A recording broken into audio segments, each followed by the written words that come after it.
ओम साईराम मैत्रिणींनो, घेवरारी सखी यूट्यूब चॅनलमध्ये तुमचे सहर्ष स्वागत आहे। आज आपण पाहणार आहोत बोटनेक ब्लाऊजची डिझाईन। याची तयार उंची आहे 14 इंच, आपण प्लस 1 इंच घेतलेली आहे, म्हणजे 15 इंचावरती घेतलेली आहे। हे पहा, याचं शोल्डर घेतला आहे आपण 7.5 इंचावरती आणि याचा मुंडा घेतलेला आहे आपण 7 इंचावरती। याची मुंड्याची फिटिंग थोडी कमी आहे, त्यामुळे आपण 7 इंचावरती घेतलेला आहे। गळा रुंदी पहा 4 इंचावरती घेतलेली आहे। सेम त्याच पद्धतीने खालच्या साईडने 4 इंचावरती मार्क करून घ्यायचं आहे। गळ्याची उंची घेतलेली आहे 3.5 इंचावरती। 3.5 इंच अंतरावरती असं आपल्याला एक बॉक्स तयार करून घ्यायचा आहे। हलक्या हाताने असं गळ्याला मार्क करून घ्यायचं आहे, व्यवस्थित असं शेप देऊन घ्यायचा। असं नाही जमलं तर कॉर्नर पासून 1.5 इंच अंतरावरती मार्क करून घ्यायचा आणि हलक्या हाताने गळ्याचा शेप देऊन घ्यायचा आहे। आता पहा, आपल्याला त्याच्याच खाली इथे 2 इंचावरती मार्क करायचं आहे। 3.5 इंचावरती आपण कमरेच्या साईडने वरती उंची घेतलेली आहे, 3 इंच तयार राहील। अर्धा इंच कमरेच्या शिलाई मार्जिनमध्ये जाणार आहे आणि खालच्या साईडने पहा, गळा रुंदी आपण 3.5 इंचावरती घेतलेली आहे। वरती 4 इंच घेतली होती, खालच्या साईडने 3.5 इंचावरती घ्यायची आहे। अशाच पद्धतीने पहा, आता आपण 2 इंच जिथे मार्क केलेलं आहे, सरळ हे पहा इथे 2 इंचावरती मार्क केलं आहे, त्याच्या समोरच आपल्याला परत 2 इंचावरती अशी मार्किंग करून घ्यायची आहे।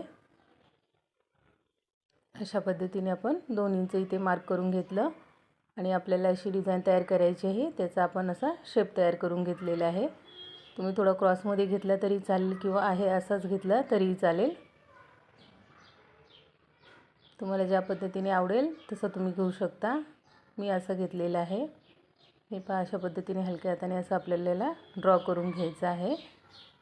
इकडे माझ्याकडे सेम एकाच कलरचा कपडा होता, त्यामुळे इथे मी बॉर्डर जॉईंट केलेली नाही आहे। तुमच्याकडे जर बॉर्डरवाला ब्लाऊज पीस असेल तर तुम्ही खाली जिथे आपण 3.5 इंचावरती मार्क केलं होतं तिथे तुम्ही बॉर्डर लावू शकता। मग तुम्हाला हा पार्ट कट करून टाकावा लागेल। माझ्याकडे बॉर्डर नव्हती, सेम पीस होता म्हणून मी ते कट केलेलं नाही आहे। हे पहा, अशा पद्धतीने आपण आता याला कमरेची पट्टी ही मेन फॅब्रिक आणि अस्तर असं कमरेला जॉईंट करून घेणार आहोत। जर तुम्हाला काठ जोडायचं असेल तर जिथे आपण मार्क केलं आहे तिथूनच तुम्हाला शिलाई फिरवावी लागली असते, पण हा आपण प्लेन कपड्यावरती करतो, त्यामुळे तुम्ही आता आहे मी दाखवले अशा पद्धतीने ट्राय करू शकता। हे पहा, आता आपण कमरेची पट्टी जॉईंट करून घेतलेली आहे। आता ज्या पद्धतीने आपण गळ्याची मार्किंग केली होती सेम त्यावरतीच आपल्याला शिलाई देऊन घ्यायची आहे। ह्या पद्धतीनेच पूर्ण जशी आहे तशीच शिलाई देऊन घ्यायची आहे, जसा गळा आपण मार्क केलेला आहे त्यावरतीच। ह्याला आपण कॅनव्हास यूज नाही केलेला आहे, एकदम कडकमधला फॅब्रिक होता, त्यामुळे व्यवस्थित असं फिनिशिंगमध्ये येत होतं। हे पहा, अशा पद्धतीने जेवढा जसा मार्क केलेला आहे आपण सेम त्याच डिझाईनवरती आपल्याला शिलाई देऊन घ्यायची आहे। जिथे शिलाई थांबते तिथे आपल्याला सुईमध्ये ठेवून नंतर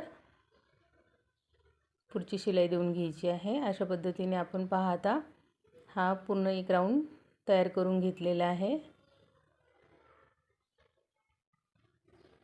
जसं मार्क आहे त्यावरतीच करून घ्यायचं आहे। अशाच पद्धतीने हे पहा, आता आपल्याला दुसऱ्या साईडनेही गळ्यावरती शिलाई देऊन घ्यायची आहे। माझी हीच पद्धत आहे, तुम्ही कट करून पण शिलाई देऊ शकता। मी कपडा न कट करताच प्रत्येक नेकला असंच स्टिच करून घेते आधी, हलत नाही काही नाही, व्यवस्थित असं बरोबर प्रॉपर अशी शिलाई येते आणि गळ्याची डिझाईन पण एकदम परफेक्ट अशी तयार होते।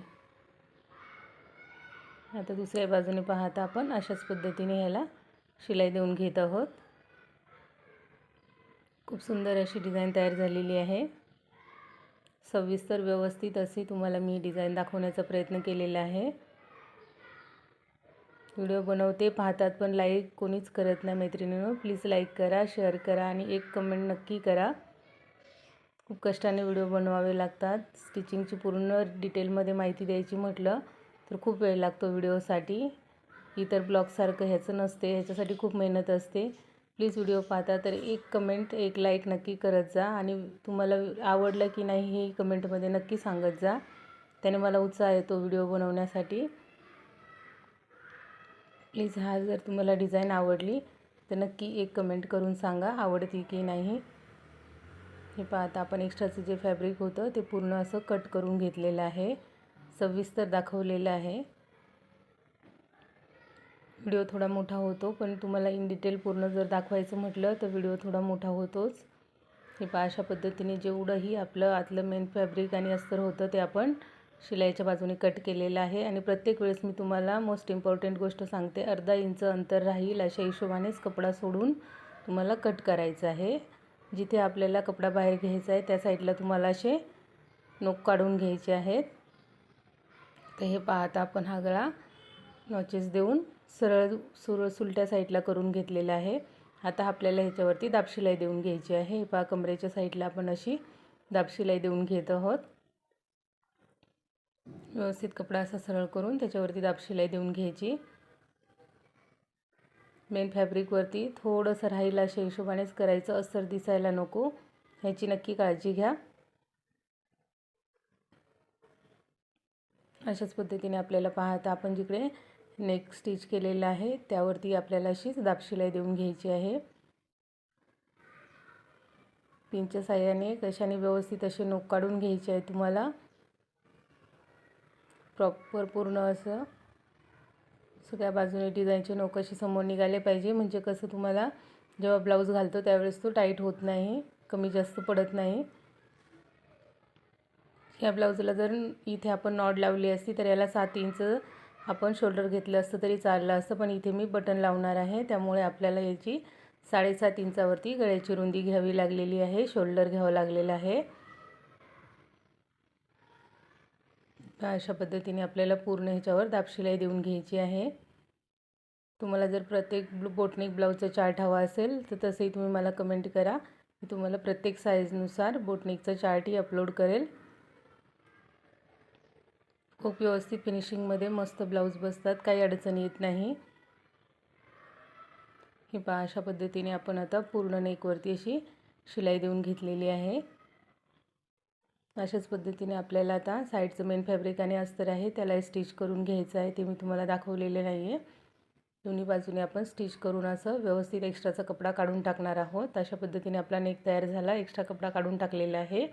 आता हे पहा, आपल्याला इकडे टक्स देऊन घ्यायचे आहेत. बॅक साईडला टक्स हे कंपल्सरी असतात, प्रत्येक ब्लाऊजला कंपल्सरी टक्स द्यायचा. 4 इंच अंतर घेतलेलं आहे.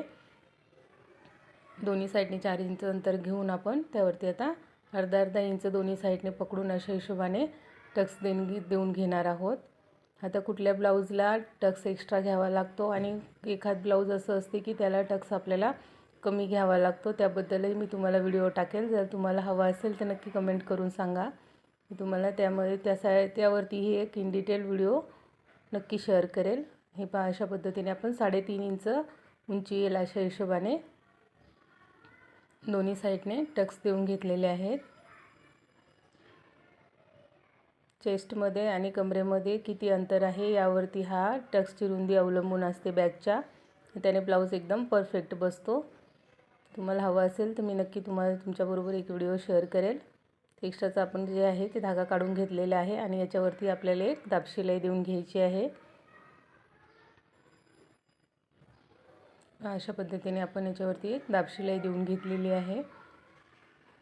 आपला हा इथपर्यंत नेक तयार झालेला आहे. आता पहा, आपण याला बटन स्टिच करून घेणार आहोत.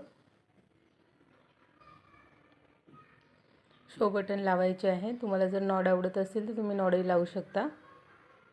गोल्डन कलरची त्यावरती लायनिंग होत्या. हा रेडी पीस भेटतो तो आहे, साडीमधला नाही आहे.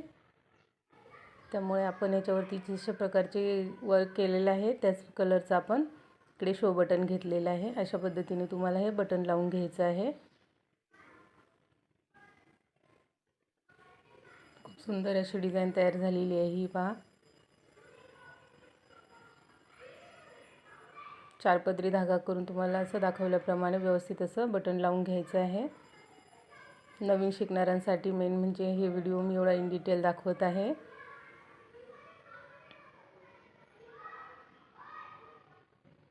तीन वेळा स्टिच करायचं, कारण आपला भार पूर्ण जेव्हा आपण ब्लाऊज घालतो त्यावेळेस आहे ना धागा तुटण्याची शक्यता असते. त्यामुळे 3-4 वेळा असं तुम्हाला व्यवस्थित करून घ्यायचं आहे. आणि जसे आपण आय बनवतो त्या पद्धतीनेच मागेही पहा, इथे तुम्हाला 3-4 वेळा असं आपण आयला बनवतो ब्लाऊजचे त्याच पद्धतीचं मागे करून घ्यायचं आहे, म्हणजे हे बटन निघण्याची शक्यता नसते.